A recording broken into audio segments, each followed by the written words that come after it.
So we've built a $600 million business just with 1-800-GOT-JUNK. We could have not scaled to that level if we weren't awesome at systems. Hey, it's Dave here, and our guest today is Brian Scudamore. He's an American-born Canadian entrepreneur. He's the founder of a range of different companies, but probably most well recognized for 1-800-GOT-JUNK. Now, I first heard of Brian from Michael E. Gerber. Michael used to talk about this guy who went all in on the E-Myth and built the McDonald's of junk removal services. And a few years back, I had a colleague that then suggested I read The Vivid Vision by Cameron Herold, and then I found out that Cameron was the CEO of 1-800-GOT-JUNK. So the deeper that I've dug into Brian's world, it really is quite extraordinary what he's built and the people that he's surrounded himself with. Just recently, I also finished his latest book, BYOB, Build Your Own Business, Be Your Own Boss. And it's very clear that he's a lover of systems and processes, which is perfect because that's what we're going to be talking about today. So firstly, Brian, just wanted to welcome you to the call. Thank you, Dave. Happy to be here. And while it's something I don't talk about as much as I would like, I love systems. I really do love systems because they make our lives easier. And let's face it, as an entrepreneur, as a leader in a business, you want to grow more quickly. Systems allow us, I think, to scale in a faster and better way. Massive fan.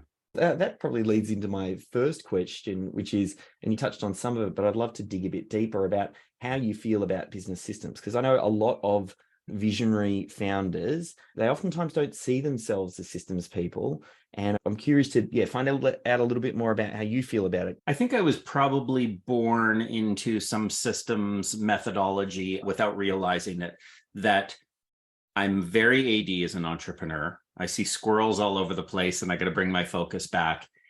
And so I need processes and checklists to help keep me focused. But my people, all of our people across any of our brands like 1-800-GOT-JUNK, Wow and Day, or Shack Shine, they want to know that we've got processes that tell them the best way to do anything we do. So someone in Shack Shine wants to know, what's the Shack Shine way? And there should be one way of doing something until we get so lucky as to find the better way. So the way I really stumbled into it, Michael Gerber, author of the E-Myth, we've become friends. I think he's 85 now, and I talk to him a couple of times a year. He's phenomenal.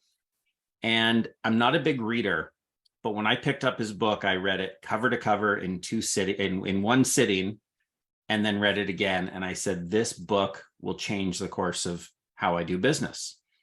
Because if I naturally understood that you could take a process and make it simpler, the E-Myth taught me how to almost franchise my business. And it said, build your business out like a franchise, even if you don't plan on using that model. Because if everything is so cookie cutter and everyone understands what's expected, and here's how we interview, here's how we bring new employees into the business and onboard them, here's how we price jobs, how we load the truck, everything just became a best practice. We started to look, feel, and act so much like a franchise that I said, wow, I think this is actually the way to go. But systems thinking, inspired by first the E-Myth, and of course your book Systematology, is had us go, how do we really ingrain it in every single thing we do to make sure that we're not trying to reinvent the wheel and that everyone's doing it the best practice way. How early in 1-800-GOT-JUNK's life did this happen? Was this right at the inception, or had you been running it for some years, or when did you actually get bitten by the bug? Yeah, good way to say it. Bitten by the bug. I got that systems bug after I read the E-Myth. I read the E-Myth, I think, in 1995. So 6 years into the business, I would have been about $500,000-ish in revenue, maybe 10 employees or so, fairly small. But we were starting to see the problems of Brian, as the founder, does it this way. Other people do it a different way. It needed to be uniformed. And in the same way that we literally said, here's the uniforms you wear when you're hauling junk. Here's how the trucks need to look. Here's the safety inspection checklist. And we really set out to, after reading the E-Myth, to put every single thing we do that we figured out a best practice way. I said, how do we put on one sheet of paper, almost like a manual, one sheet, what is the best practice of how to do anything? So in the call center, we take today thousands upon thousands of calls a day. But I remember when we were taking dozens, I wanted to know that it was a McDonald's-like experience in the sense that every time someone called, they got the same friendly energy. The rates were explained with the same consistent process. Nothing was missed. And as we started to build it out that way, the customers saw the impact. And the customers, we would always look at it. I got this from an eMyth coach years ago, was the key frustrations process. How do you look at something that's not working in the business, that's causing a frustration, and say, how do we nip that in the bud? How do we put a system in place to ensure that people aren't fail over and over with that process? And it's changed the way we do business. And you've started multiple businesses and other brands as well, and you've built this sort of systems thinking into those. I'm curious, like 1-800 got junk, you had a small team around you, you were starting to get a little bit of momentum. Like obviously if you've got 10 people around you, at what point when you start a new company, do you start to think about systems? Is it from day one, or do you try and figure things out? Or like at what point do you start adding it into the mix? We start thinking about it from day one, for sure. But I think in the life cycle of a new business, you want some space for innovation and making mistakes. And so you don't want to systematize everything because you haven't figured out the business model. So let's take Shack Shine as an example. We do windows, gutter washing, power washing. We do a lot of things to shine the home, and almost like a house detailing industry, if you will. Something we added later on, a couple of years into the business, was Christmas lights. We make your home sparkle and glow by power washing, doing the gutters, doing the windows. The Christmas light side fit perfectly. We didn't systematize that side of the business when it came on board, because we said we have to understand why people want Christmas lights, what the process is, what the challenges are. And so I think you've got to give some time to understand the business and make some mistakes before you try and create a process behind. Again, I go back, to me, a system, a process is a best practice. Until you identify a best practice, there really isn't a system. You look at an airline pilot, all they're doing is an organized system of best practices that keep us safe, but you don't want chance to get in the way. You want to know that every single time that pilot is looking at the checklist to make sure that every single button that needs to be pressed has been pressed. Same thing in 1-800 Got Junk, same thing in Shack Shine. When we know that here's the best way to sell a job, to price a job, to show up and do a touch up, whatever the case might be, there's a way to do it. And we want to be able to go back to our customers and depend on the fact that someone followed the system and we know it was done with a consistent way. Now, that doesn't mean robotic, right? It doesn't mean that there's no personality behind what we do. We let people personalize the experience as employees in any of our brands, but we expect them to follow a core process to ensure that it was delivered with excellence. Yeah. It sounds like as well, in that initial innovation stage, and you mentioned something just before I hit record, is that you see yourself as like the systems champion in the business, and you're helping to drive it and capture some of those early systems. I'm curious to know your thoughts on that. I think, is that part of the role of the business owner, is to figure out some of these best practices and then turn them into process? Or how do you think about that? Yeah, you would have dealt with so many more businesses than I, and different business owners. So I'd be curious on your perspective as well. But mine would be that the business owner, if they're not a systems person, they need to find someone to play that role. So a visionary like myself, we've got Eric, who's our president, who's our implementer. I'm the visionary. We work really well together, like Cameron Harold and I did, where I'm the visionary. I'm setting these big, bold ideas. Where do we want to go? But Eric's team will make sure that there are processes in place to ensure that things are done with excellence. You have to have someone in the business. While I'm the champion of systems in our company, I think I'm the champion of, here's the need for them, the spirit behind them, the old e-myth, people don't fail, systems do. When we make a mistake, we say, okay, what did we learn here? It wasn't really that someone failed. We didn't have the right system in place to ensure that someone knew step by step the procedures to follow to make sure that this was done right. Now, someone might go, hey, Brian, it's junk removal. Do you really need all the systems? Yeah, our profitability depends on systems. Why not save time and be more efficient by doing it the right way every single time, rather than trying to reinvent how we do things. That's why someone buys a franchise. They go, Brian, listen, when we buy a franchise with any of your O2E brands, we want to know that you've figured out all the challenges. We want to know that if this happens, what do I do? And again, it doesn't mean they don't get creativity and that they don't make the business better with their ideas, but it really is going, what is that best way? And how can I ensure from a customer perspective, from a brand growth perspective, that we've nailed how to do it?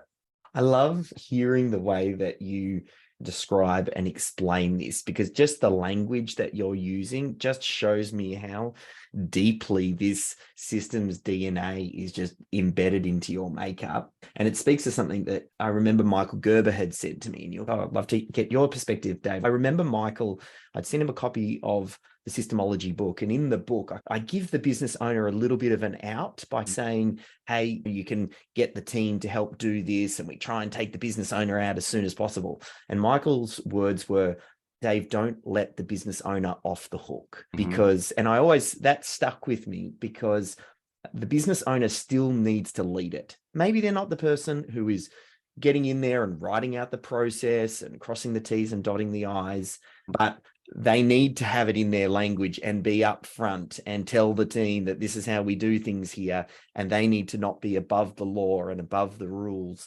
And that's such an important piece for that visionary founder to play. Yeah, and the visionary founder has to tell the stories of why things are important in our business, why we do things the way we do them. And so even if they don't create the systems, as you said, or write them all out, they need to be someone that believes in, here's why we do this. It's like the movie The Founder with all about McDonald's, and not one pickle, two pickles. They had a system. And those two pickles were there for whatever reason Ray Kroc believed in, but that was their way. Don't do one pickle, don't do three. The flavor of that burger, the consistency of what you expect, it's two pickles. And still to this day, it's two pickles. So I think as the owner, you need to decide what is important to you. And then how do you make sure that you've got the system in place to ensure it happens every single time? Definitely feels business ends up being a reflection of the business owner. You can look at someone's business and you can tell a lot about the individual behind it based on how the business is run. I'm curious to know how you've then built up the systems culture in the organization. Obviously, you talking about it and being upfront and talking to the team and making it important, but what are some of the ways that you kept systems front and center? Yeah, so we've built a $600 million business just with 1-800-GOT-JUNK.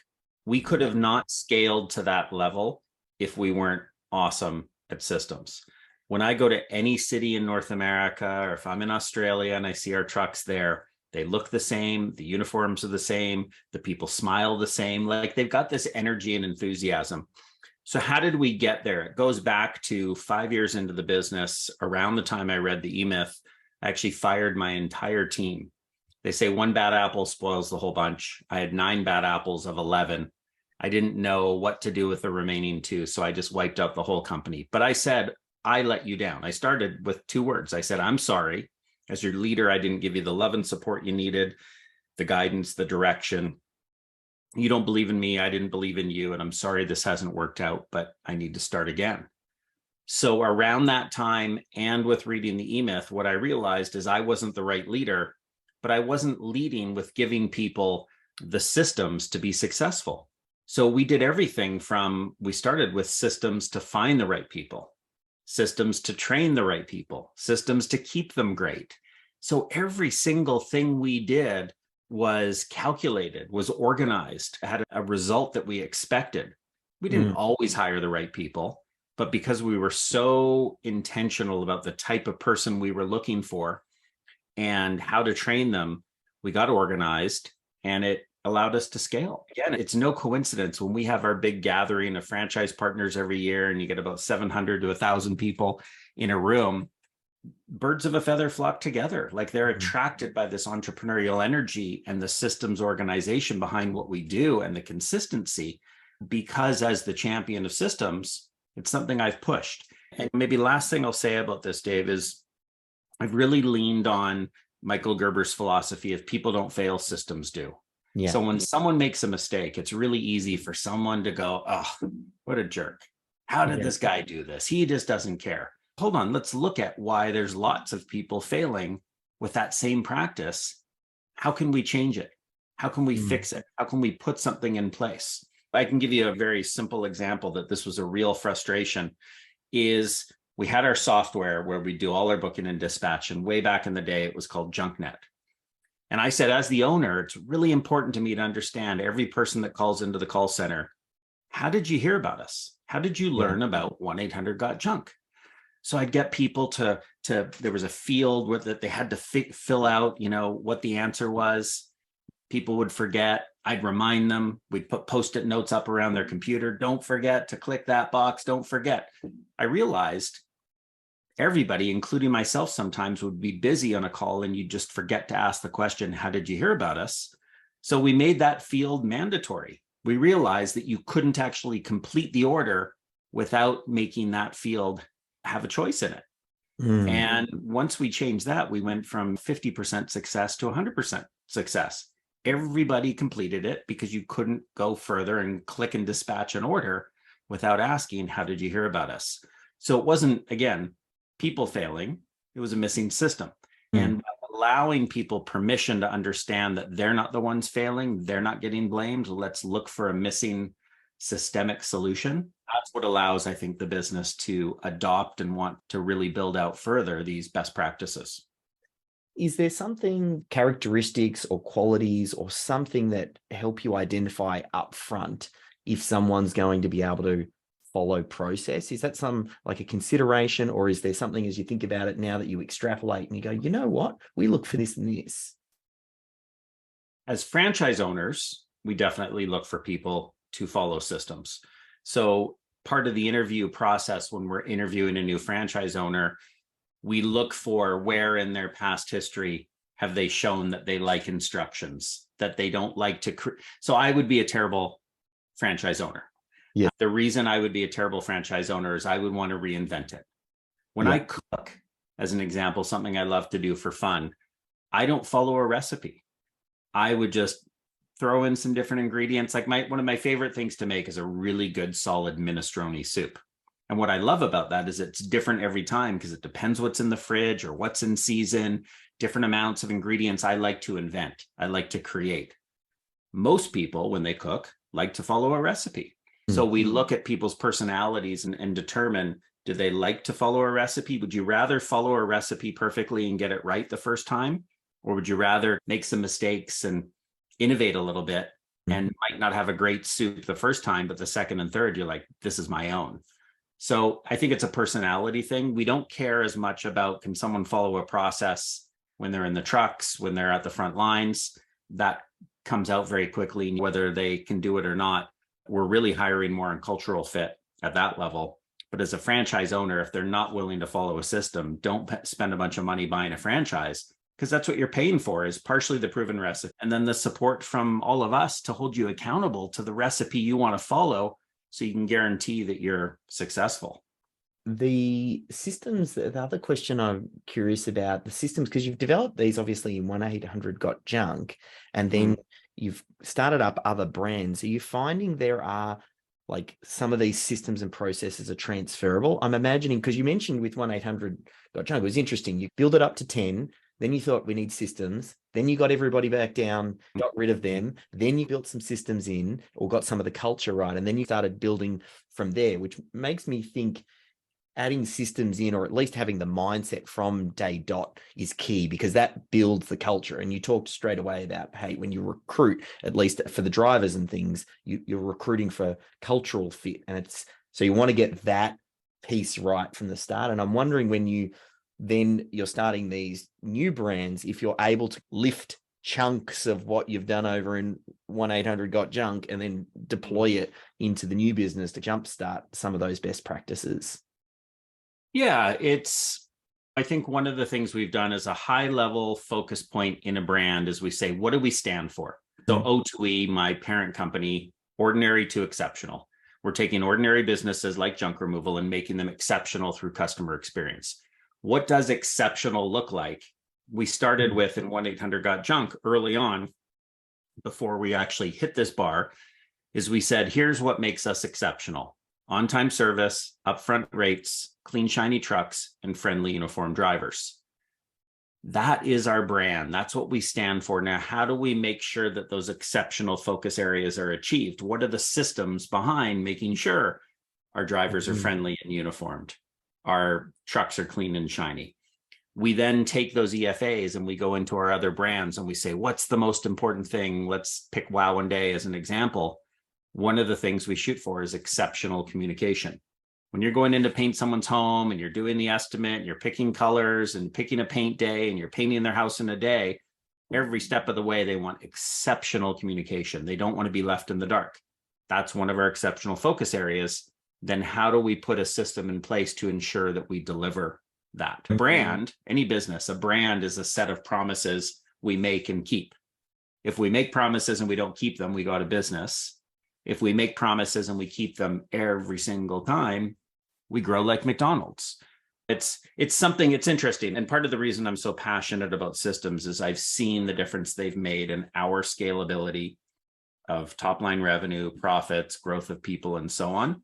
And I think most businesses get to a point of $1 million in revenue, let's call it, and they can't let go. And one of the things they can't let go of is going, and E-Myth talks about this, Sarah's pies.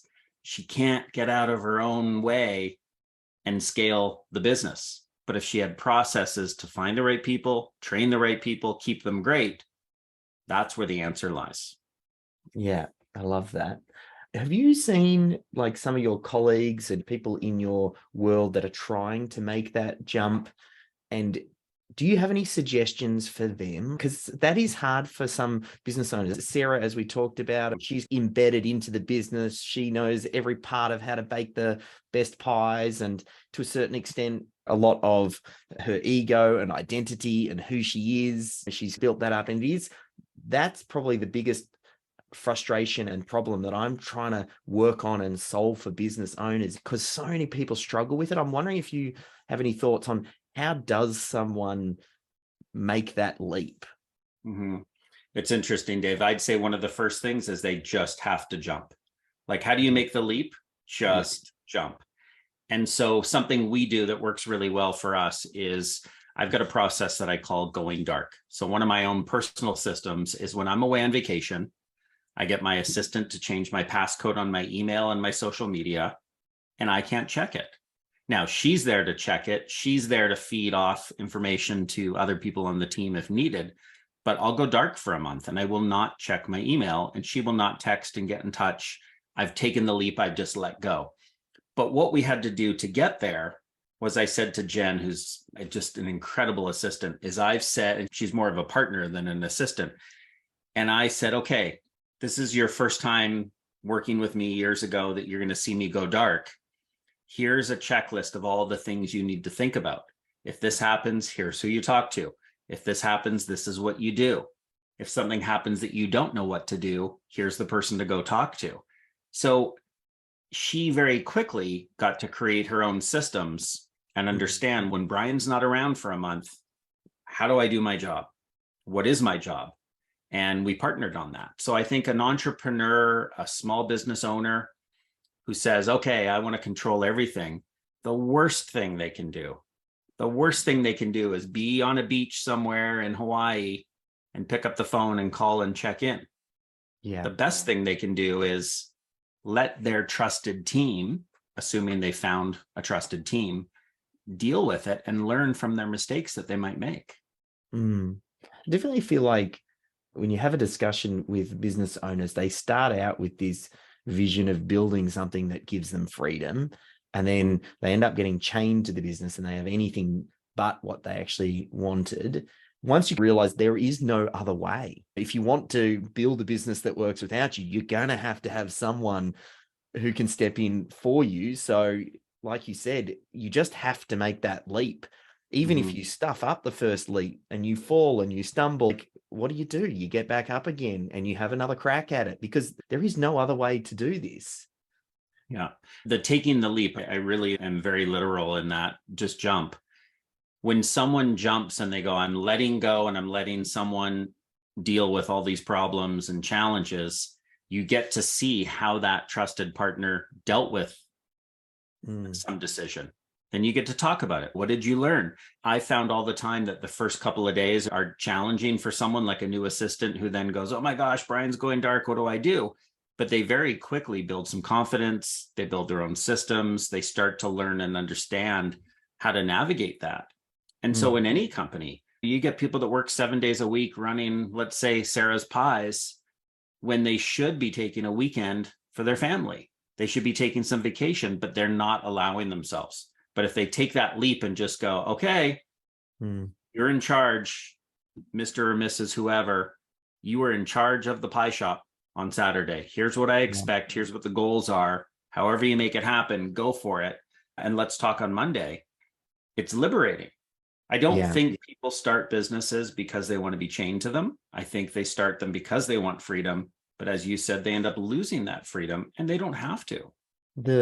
That first step, taking the leap, potentially depending on the size of the business, and if you've got great team around you, and letting them have that experience and grow, because that I found challenging. I'm getting better at it, and I think it's because I'm a helper and I want to help the team member and I don't want to see them fail. But the more I've realized it is part of their growth is by being given the opportunity to run with something, and maybe it doesn't go exactly the way that I wouldn't personally have run it, but that learning experience comes from them, makes them stronger, and then we figure out what is the root cause here, and then we can go to work on the systems, and I can always trace every problem back to a system. So I think that's really great advice. When would they take that first leap? And you talked about some of the first systems as being key. I think there are some recruitment systems, and I think thinking about what's important to the business here, and what are the values, and what is it that we're trying to deliver on? Okay, we want to have exceptional customer service. So obviously we need to go to work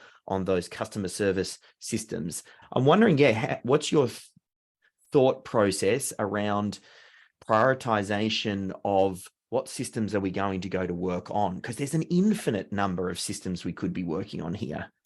Yeah, it's a great question. So the simplest way I see that is, if you're a small business and you've got 10 employees like I had, and things start to grow, you look at yourself as a founder, as the CEO of that business, the empire that you're building. What are you best at? Where's your time better spent? And what things do you need to get off your plate? So here's an example. We were probably, 5 million in revenue, and we were starting to franchise. We were starting to grow. I was spending a lot of my time doing PR, conducting interviews with the press, with the newspapers, TV stations, and so on. But I was spending even more of my time hunting down and trying to find journalists that were interested in our story. That wasn't a good use of my time. I needed someone to set up the appointment where I could get on and talk to the press. So we brought a guy on, Tyler Wright, who was 23 years old, had zero PR experience. Now, Cameron Harold actually hired him, and I'm like, what are you doing? This guy has no experience.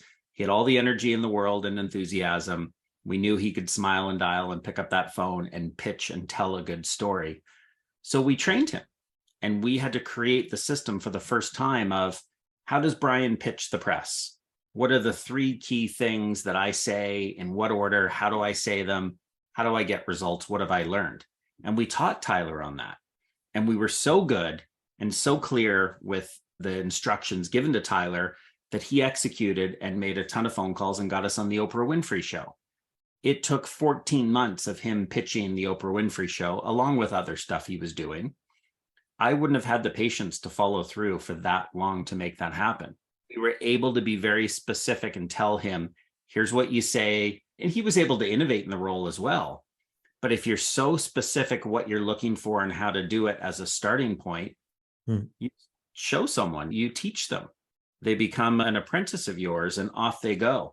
At one point, we had 6 people working in our PR team following the same process. And it all started with reaching out to the media, picking up the phone and saying, I got a great story for you. And with high enthusiasm, people are like, what's the story? I got to hear. And we had a process behind it and a follow-up process, and it worked. And it got us probably 6,000 media hits over the years. So anything can be systematized. But back to your question, to me, it's as a founder, as an entrepreneur who's building a business, what do I need off my plate? so that I have more time to deal with the things I love to do, I'm great at, and so on. Yeah, I've been playing around with this, and I know there's multiple different ways to solve this problem. And systemology, the ways that we approach it, first off, is we think, well, how is it that you make money? And let's systemize that core process so the business can make money without the business owner, because oftentimes you can solve a lot of other problems in business once you've got your cash flow sorted. Sure. That's really the job, I think, of the business owner, to go, where's the biggest leverage point here? Another question I've got for you is around the level to which you develop the systems, because that's another thing when it comes to McDonald's. And when we think about a systemized business, we think about McDonald's and the detail that they've gone into for everything, and they're recruiting 15-year-old kids off the street to flip hamburgers, so they have to tell them exactly what to do. It's like interesting to figure out, well, where's that balance? Because sounds like you're recruiting really talented, great people as well. I'm wondering to what level of detail, or how you think about to what level do certain things need to be systemized, and how do we create enough space for great team members to also flourish and bring their own thinking? Yeah, it's a great question. So my philosophy has always been, especially in the early days, after reading the E-Myth, is every process had to fit on one page and no more. If I couldn't write the system down on one page, it wasn't a system. It was too complex. So how do you answer the phones in the sales center and the call center? What you need to say as maybe the 10 key bullets for how you open the call, how you close the call and book the job, and give people parameters and direction. And we're not scripted in the sense that you have to say exactly these things, but every process, it's what's the key that we need to ensure happens here. A checklist could be, I'm making this up as a grocery store analogy, but go to the grocery store and buy me some oatmeal. So somebody goes to the grocery store and comes back and you're like, that's the wrong oatmeal. I wanted rolled oats, not whatever. Then steel cut oats. And I want this brand and I want this size, and it has to be organic. The more specific you are with a system, I think depends on how important it is for your business. So if you're in a restaurant and you're using oatmeal and you really care for Bob's organic rolled oats, great. Make sure you specify that. If it doesn't matter, just great, go get some oatmeal. So everything we do, we get more specific depending on how important it is in the business. And it depends, like we've got Shack Shine is a little more complicated than 1-800-GOT-JUNK, which is just junk removal. Shack Shine has a whole bunch of other services, and putting up Christmas lights on someone's home, taking them down, storing them, there's a lot more steps. It doesn't mean that it has to still be overcomplicated, but there might be more steps in the process of how to systematize that. There's a few philosophies, and you've shared them throughout the interview as we've been going. I'm wondering if there are any other ways that you think about systems that might be different from others in the industries that you work in. Are there certain views that you think, oh, I think about systems differently to most? I think what we do differently is just how much we think about them, how much we talk about them. Yeah. So we have a daily stand-up meeting that touches 400 or 500 people a day called Huddle. Yeah. We've systematized that.